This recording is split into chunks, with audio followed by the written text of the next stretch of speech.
Father, and the Son, and the Holy Spirit. Amen. Amen. Almighty, merciful God, we ask you to send your Holy Spirit upon us, that you will enlighten our hearts and our minds, that we may know what you wish us to take away, but also come away with a deeper understanding of our faith and history. We ask all this through Christ our Lord. Amen. Amen. Okay. Hopefully that was not a portent for things to come. Well, before we get started, one of the things is I always like to do book recommendations. A lot of the stuff, which I've actually got for an outline, was from the book Bearing False Witness, Debunking Centuries of Anti-Catholic History by Roddy Sark. He also wrote the book about Christianity. He's pretty good, and he also gives tons and tons of sources, which I like, because I like footnotes. Anyway, if you want to come up and look at it later on, that's get that. But first, what I'm going to basically do is kind of give a background of what the Inquisition actually is. I should say it is in present tense, because it's still going on just under a different name, which makes things interesting. And it would make things a lot easier sometimes to get rid of things. But I mean, the former prefect of the Congregation of the Doctrine of the Faith would have been Grand Inquisitor or High Inquisitor Mueller. So it'd be like a little bit, you have to go see the Grand Inquisitor. What now? What I do? So keeping that in mind, I'm kind of basically going to go back and say, what were the reasons for it to begin with? Why was it set up? And then move on into the second half, into the specifically, there's too many S's, specifically the Spanish Inquisition in itself. So we're going to kind of go through the structure of it, why it was called in the first place, what it entailed, and then kind of go off into the Spanish Inquisition, which is supposedly most things that people have ever heard about it are 99% wrong. There's a little premium. Okay. First, basically talking about, well, what is an Inquisition in general? Well, I mean, we know where we get the words from, Inquisition, to inquire, basically what that means. It was first set up began with some civil authorities, but the church decided to start its own in a way because they were kind of a little bit scared, because the civil authorities tend to be a little bit more zealous and a little bit more sadistic in their punishments. So we see that their beginning was first to kind of deal with heresies and errors that were cropping up, but also as to not allow the civil authorities to gain too much traction in that, and thinking that we can punish anything for anybody at any time. It's just like, let's not do that. Especially when you're like, you are dying for Christ because you're not good. It's like, not a good thing. Yeah. So the first one actually began a lot earlier than most people think. About the 12th century, actually early, about the 11th century. But also even earlier than that, when in an informal fashion, and then also with the civil authorities, when it came to the various heresies, you hear about in the books like Arianism, Donatism, all those isms that showed up that were denying a part of the faith and things like that, but it wasn't necessarily in a set up official capacity called the Inquisition. But they had something very similar, which was they'd investigate, and it was basically a dispute. They would argue their points back and forth, and typically no one was really punished, except, some of the saints get a little bit zealous. I can't remember the saint exactly, but it was one who was happening to be walking in Rome, and there was this arch heretic, as they called him, walking down beside him, and the bishop recognized immediately who this man was. He was one who was spouting all these heresies. And as they passed, the guy looked at the bishop and said, "Don't you know who I am?" The bishop looked and turned to him and said, "Yes, the son of Satan." And so it's like, I kind of like those scientists because they're a little bit more straightforward. And they can just be incredibly humorous when it comes to things like that. But as I said, the early inquisitional type stuff, it wasn't officially called Inquisition, was mostly for the government itself, the civil authorities, to help root out various things that would be detrimental to society. Because Christianity at that time was such so ingrained in the society and basically led to the church, even though the church at times is just like, I don't want to be too mixed up with you guys because you're going to kind of get a little bit carried away with the divine. He's like, I am appointed by God. God did put you in your place, but he wants to take you out of your place, emperor. But they would take that as their divine mandate. That not only did they have to defend and keep civilization going, but in that, it required that they made sure that the faith was unified. Not because that they didn't want everybody believing, have different ideas, but because at that time it was assumed that if the faith began to get undermined, society would crumble and fall apart. Because so much was based on it and such intertwined. So it became an idea, this is where the church began to step in, because the idea of treason and having a different type of deviant faith within Christianity, we should always remember that.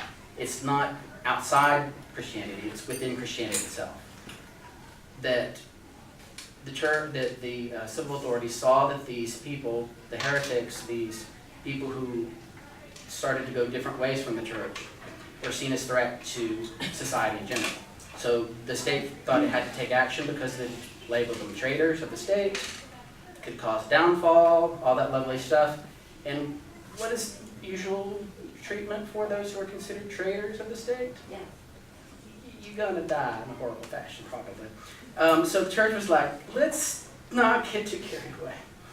We don't want to be chopping off heads left and right. Please. Although after a certain point in certain parts of Europe, it was like, chopping off heads is a nicer form to go than the other ways that people are coming up with. But, but jumping forward to more of the modern, quote, the actual beginning of the Inquisition in itself was to deal specifically, at one point, the Albigensian heresy, which basically is a weird, transmogrified version of hedonism, meaning the flesh is evil, therefore we can use it as we please. The spirit is holy, therefore go ahead and kill yourself. I mean, it's like, what? Like, yeah, you gotta rid yourself of this meat sack and be elevated to the spiritual realm by killing yourself if you want to. It's like, oh, and don't get married or have children, because that's evil too.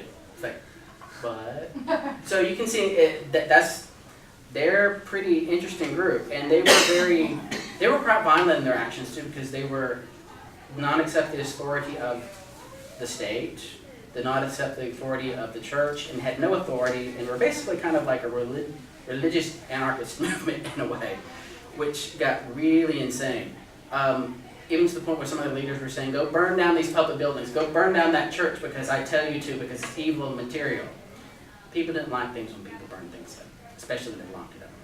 I don't like when people burn things down. But we see that Albigensianism was basically stabbing at the heart of not only the faith, but also the state, civilization itself.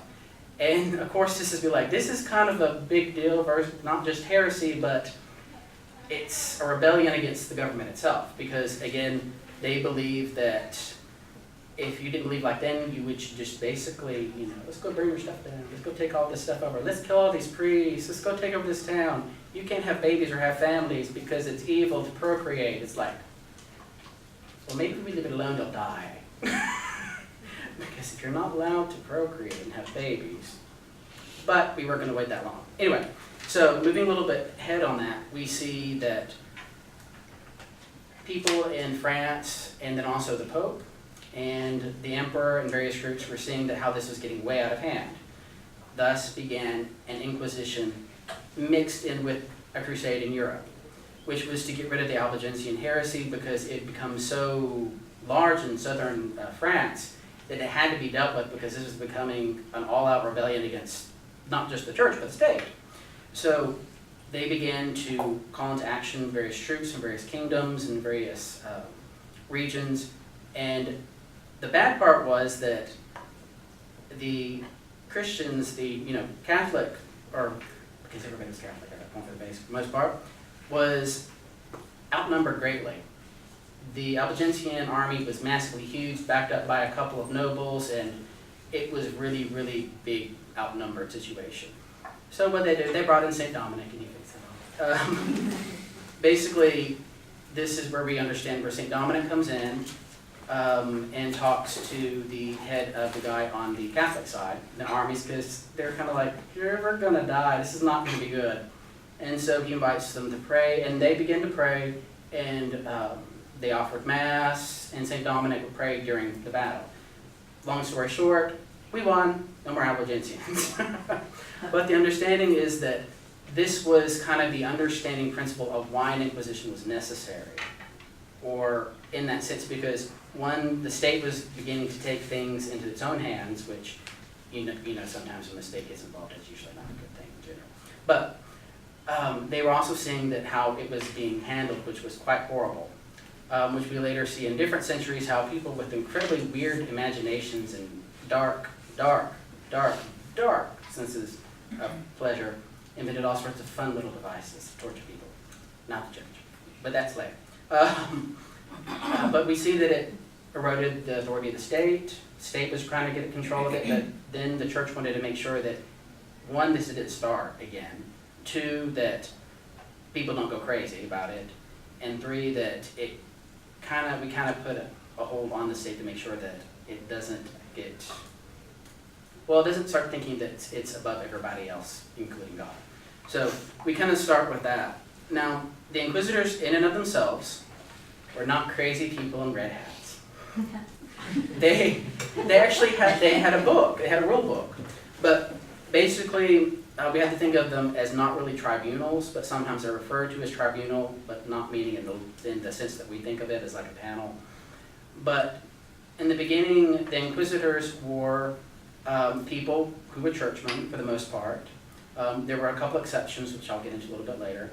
But the main thing was that they were highly educated, not just in theology, but also in law, civil and canon law. So it wasn't just church law, but basically took on the same thing at that time period because they crossed over quite a bit. But they were also typically either Dominicans or Franciscans. And, you know, the Jesuits come up later, but we always like to give the Dominicans lots of credit because they dealt with the Albigensians, and there's no more Albigensians, but Jesuits were created to get rid of the Protestants, but Protestants still exist. So, who's better? I'm not going to say, but you know. Anyway, like I said, I was Baptist. I can make jokes like that. Anyway, but the necessity, well, the judges were basically, you had to be a good, what it meant to be a good judge was that you were ardent and zealous in your faith and wished to protect it, knew your faith backwards and forwards, and to know that it was for the salvation of souls and not for a vindictive, selfish purpose or political means, and also to basically, as I said, wanted to figure out the ins and outs of whatever heresy did crop up, also never to yield to their passions or to anger, and never encourage hostility or violence, and to always observe mercy and seek the counsel of others and not make decisions on their own. And that was kind of it. You have to be a really, really, really good Christian, basically. And they chose these people wisely, and even actually they said you had to be at least 40 years old, so you didn't be too zealous because of your age. So I'm out. So, but we see that at first they have these not at first, they have these very strict standards of who an inquisitor can be. Because, like I said, they didn't want people to be way off the mark and being overly zealous and be like, let's kill them all. It's like, no, put your pitchfork down, get your swords away. That's not what we're doing. Because the idea was not to punish, but was to show penance. It was not to be this grand show trial thing where it's like, oh, she's a witch, burn her at the stake. Like, I'm not a witch. Yes, you are. Look, you look like a witch. You made me up to be looking like a witch. It's like, you know, it was basically like a Monty Python at times, you know, when the simple words would get involved. It'd be like, she's a witch. I'm not a witch. Well, you have the warts in the nose. You put those on me. It at times would seem that way because, we'll get into it a little bit later, but when it came to certain things like that, it got that ridiculous. Now, the church wasn't involved in that part, but it was just like, really, guys? It's like, and I would even go through, I was like, well, if she floats, she's a witch. Like, ducks float. Witches float, are there witches? Yes. Like, no. But anyway, told you maybe random ramblings. Okay. So we see what it is they basically need to know their faith inside and out, be prudent, understanding, and above all, merciful and impartial, and not let their passions get the best of them. Also, not just about the Inquisitor itself, but also in the process in general. You had to have, well, let me make sure I get mine, because if I don't look at my outline, it's all going to go. Okay, first, when the process began, the Inquisitor shows up, they're accused people, so their kind of charges are kind of brought up, and let's look at the cases and things. First thing is you get a month of what's called a term of grace, meaning that those that are accused, or maybe not even accused, but just have the kind of, somebody may point my finger at me, which means that you can go to confession and we're done with it. You come and say, yeah, I kind of got off, I went off on that, but I'm not like that anymore. I didn't want to do that. Like, okay, just go to confession, do your penance, you're good. And you had that month beforehand. So vast majority of the time, it ended right there.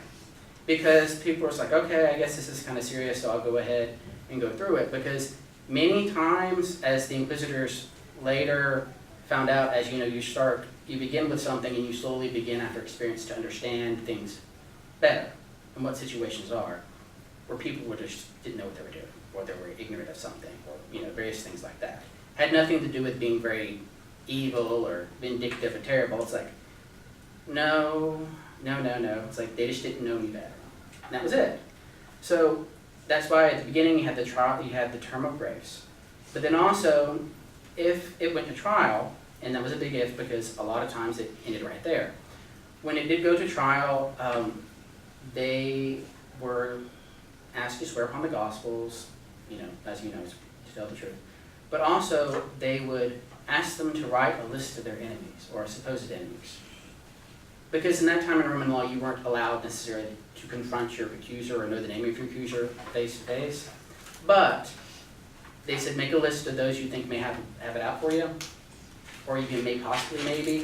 And if somebody came from testimony from that list, it automatically dismissed. Because they didn't want people to be like, well, so-and-so, I hear, said such and such. Burn them. No. Because some people, as we saw in different, we see horribly in different times is, well, because I don't like them, I'm going to say that they're a heretic or this or that, so that they can be dealt with and I don't have to worry about them anymore because they know me. So you get to write a list of your enemies or who could possibly have it out for you. So that was taken in effect. Also, you could have a lawyer if you wanted to. Most people didn't because they didn't see a reason why.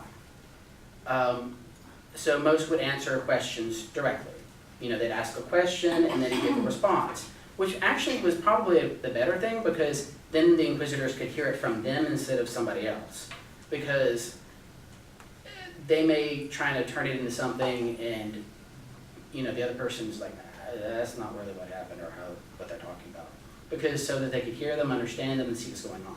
Which had a greater impact on the Inquisition later on, especially in Spain. But also, not only did you give your list, you could have counsel if you so wished, but also you would have witnesses would be brought. You have to have evidence. You have to have at least 2 people. But most of the time they required many more witnesses. If you couldn't find more, dismissed. So it was based on evidence. And again, evidence-based is going to be another big thing, especially in the Spanish Inquisition. So that's going to be the second half. And please let me know about a halfway point. So did I? Okay. But once that all gets put into place, then the person who is in charge, the Inquisitor, would also have a council for themselves. So they would have what they refer to as the good men, the boni viri. Boni good, viri. There you go. Anyway, you would have a group of people that were called upon who were wise, typically, basically like more educated and elders or whoever, who were smart, who weren't, like, Mrs. So-and-so is just a little bit off, don't worry about it, it's okay. To let them know certain specific things about people maybe, and so that the inquisitors themselves don't get the wrong impression. Because, when you meet people for the first time, you'd be like, this person's really out there. You may have to get the torches, no. Because they have people behind them, discussing it. And it wasn't just like all of a sudden there's this gigantic, person in the red hat, as we vision, with this huge group of people all standing there and you're by yourself and they're just like, so. So it wasn't those situations. It was one-on-one, and it was usually quite private. It wasn't something that was broadcast. It wasn't basically like, everybody wants to come in, let's go see the Inquisition, see these people squirm, maybe they're going to burn or something. No. We saw that later on in like various, oh look, they're going to have executions today, let's go watch. It's like, really? Messed up people. Okay. But you had this various things in place to make sure that nobody was going overboard. Everything was trying to make sure that we gathered correct evidence, and they followed proper procedure. And if somebody didn't follow proper procedure, just like today, because we very much followed Roman law and church law, which is basically, a systematic approach. You have to have witnesses.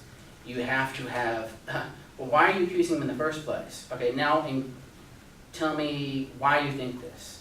And also they also had another group of people that act almost like a jury, but an advisory board. And they themselves, privately, would tell the inquisitor what their impression is. Okay? Are they culpable for this action?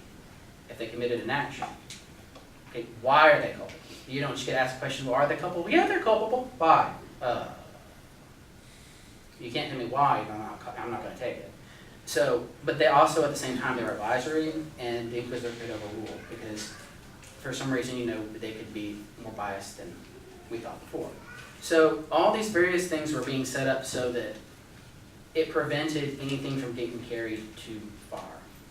Because, as we know, people can be crazy and insane, especially when they get irritated or angry. TV teaches much. Okay, anyway. But now we see the general process. Now, what happens when they reached a verdict? The vast majority of the time, when this decision was pronounced, well, I should back a little. When the decision was pronounced, sometimes it was pronounced in a very solemn fashion. Everybody would come out, as you imagine. But it wasn't as grand as most people would think it'd be. It's like, oh, it's going to be like this big thing with a Gregorian chant in the background and all these people in hats and all these big villagers coming around, and you hear this, and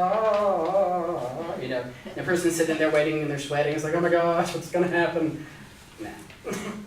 This is, and then they give the accusation,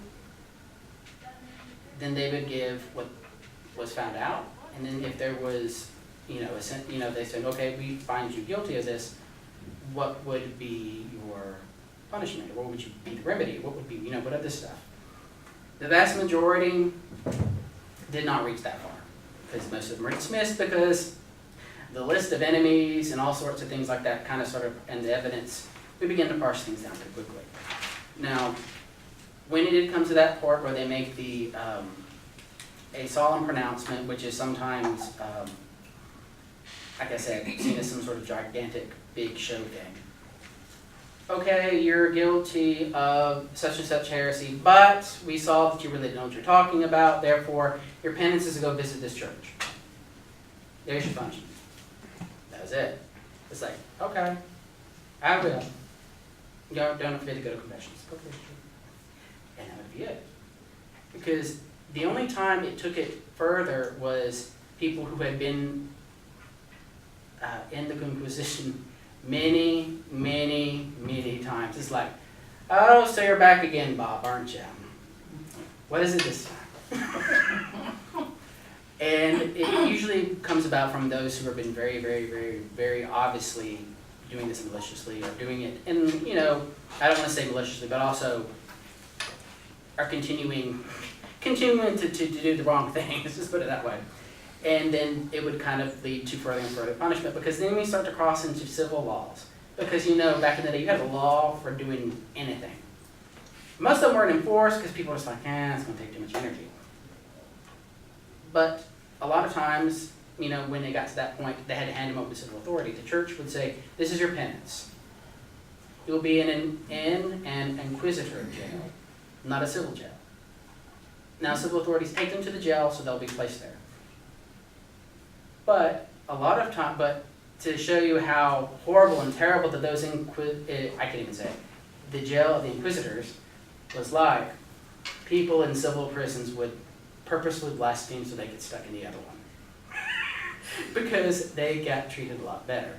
It was very humane, and it was basically, it was the nice prisons. It was, you get fed, and the guards don't taunt you. It's one of those, and it's in reports, literally, it's on paper, that some of the guards are complaining because many of them are like, oh, and then they blaspheme. It's like, I gotta go to the Inquisition, don't I? I gotta go to prison, go there, it's nicer.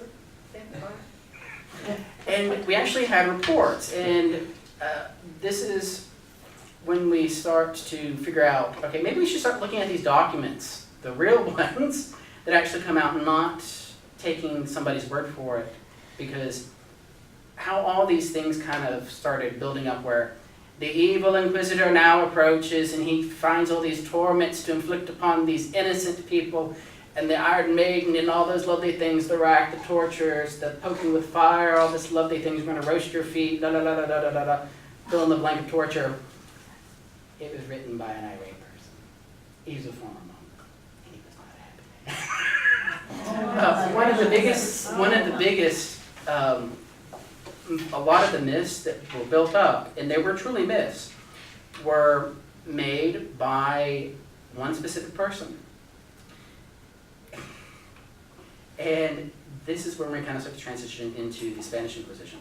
But I'll give you a name and all that stuff in a minute. But he basically was a monk, turned Lutheran, hated his former community, hated his former religion, and hated the Spanish to no end. So he fled to the Netherlands, and someone, bright at that time, we invented the printing press. And lo and behold, a book showed up. This is a document that was in the Inquisition, but they didn't want you to see it. And then it gives all these horrible accounts. It's like, and they massacred entire villages. They were purged and destroyed. Millions upon millions died. If millions upon millions died, Europe would be gone. There wouldn't be anybody left. Much less in Spain. They weren't millions and millions and millions of people to begin with, especially over 9 million, as they were claiming. 9 million died. That would have to be Spain and like part of France. We just can't. That's impossible. But before we take a break, also, I'm not going to paint it all lovely and rosy picture of it, but there were some torture involved. However, again, there's a big however, there were rules, like everything. We like rules. We're Catholic. We like rules a lot because God gives a lot of rules. Yeah. But the rule being is that you cannot draw blood, you cannot inflict it for more than 15 minutes, and it has to be all these categories. And you can't do it again. So, and also eventually they were just like, torture does not work at all for anything. And eventually just phases out. So I'll leave it right there, and we'll take a short break, and then I'll move directly into the Spanish Inquisition. Okay? Was that when the money started thing, like they asked for money to save or do? Oh, that's Reformation time. Oh, that's later on. Yeah, that's the Germans. Well, just specifically a German. There we go. Asian. So we'll take what? 10 No. minutes? You want me to keep going? Keep going. Okay. Well, basically, now I gotta get my sausage in. Okay. So as we kind of get the process and understanding of what was actually going around, we also need to take into account something very, very, very important. We don't need to judge people in the context of our own time period, meaning that we can't take our morals and values and ideas and impose them on people who lived 1,000 years ago, because it's silly. it's like, oh, there's two people who are so superstitious and crazy. It's like, well, when you didn't know what caused such and such, what else were you going to think?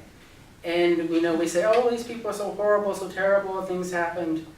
But look at it in context at the time period. This was just common experience at the time. And it wasn't that anybody was any more vindictive or evil. It was the fact that this was the state of things at that moment. People 1,000, if we survive that long, 1,000 years in the future may look at us and be like, those were just the stupidest people. They were so violent, they were so horrible, they were this and that and the other. And they believed all this silly stuff that wasn't true. So we can't really judge people out of the context, which unfortunately is being brought up a lot today. But we won't go down that road. Anyway, so moving on to the Spanish Inquisition very specifically. And I'm going to say this in very much more great honesty. A lot of stuff actually I was surprised about, but not too terribly surprised. I knew it was conflated, but not how much inflated. Because one of the main reasons why the Spanish Inquisition was so much more, it was like a big neon sign flashing Spanish Inquisition here. Because at that time period, there were inquisitions throughout the entirety of Catholic Europe. France had them, Italy, pick a country. But it was like, why do we keep focusing on the Spanish? What's with the Spanish? Because when you're a superpower, what happens? They're evil people. Everything's their fault. As we see in our own time, when anything goes wrong in the world, it's America, or it's Britain, it's France. I don't even know you. Why are you blaming me? It's kind of like that. And it became to where we had this, and you have to remember also that it was a time period where the Reformation were happening and the religious wars in Germany were occurring. And we have just had a lovely incident in England where somebody lost many, many alive and many people got boiled and beheaded and all sorts of lovely things happened to them because of a nice little fat king. Anyway, well, he did die bloated. Anyway, but we hear all these fantastic stories of torture, horror. Whenever you hear about it, automatic things like the rack, spikes, people being roasted over flames, the big wheel thing, the Iron Maiden with the big pointy things inside this, you squish on it, it's like, oh, One thing, the Iron Maiden wasn't really made that time, and the only one that's surviving is in Germany. I love the Germans, they're great, but they got some interesting things on both ends of the scale. But we see that a lot of these things were absolutely, completely insane and just had no truth to them whatsoever. Like I said, remember, you could only do if there was torture involved, which, depending on your idea of what torture was at the time, I mean, our consideration of torture can mean a number of things, all the way up to the smaller things. But, obviously, they didn't have a Geneva Convention back then today. But 15 minutes, only once, no blood, and nothing that could be permanent. Nothing, we didn't want anything happen to somebody. So you can't go further. And like I said, they eventually, they knew because they were smart people, that people are going to say anything when you torture them. Yeah, especially when the torture the medieval people had in mind. They were fun. The most strangely inventive. But, like I said, the Inquisition never had that. And torture that they said later on in their documents, and let me say where all this information is coming from. Like, the other documents were from people who were irritated, were Protestant, and had it out for Spanish. Those were kind of big things. And also is where we get the term the Black Legend, where it basically says Philip II was horrible and evil, and he was of Satan because he killed his own son. His son was not right, and he died on accident, which was, most people thought he would actually accidentally die of his own accord because he was not exactly he wasn't the most mentally competent person in the world, but he also just, the opera, Giovanni, is it Juan Giovanni, that did not happen because that's actually one of the most perfect examples of the Spanish Inquisition of how that propaganda was taken. Centuries later, and it's one of the most popular operas, and who's the center stage? It's a Spanish situation. Philip, his son, I need to get rid of my son. I must go ask the Inquisitor if he should be destroyed. And the blind Inquisitor, it's okay to kill your son for the sake of God and country.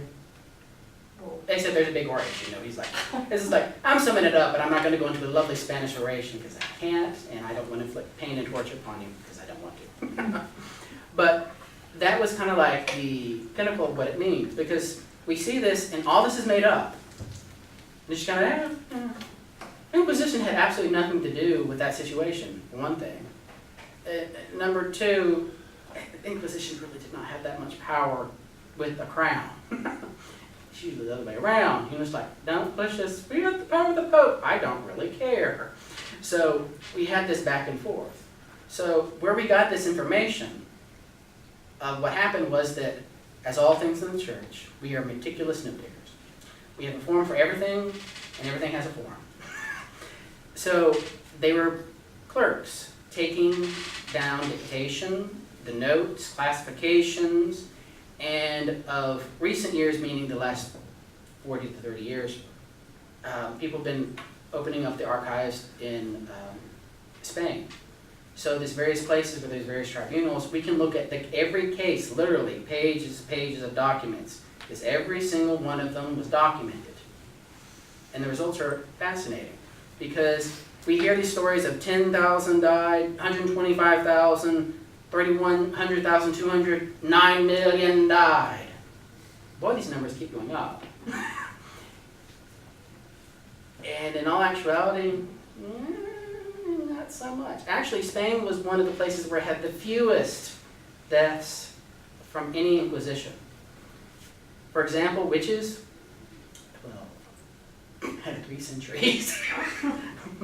Rest of Europe, not so great.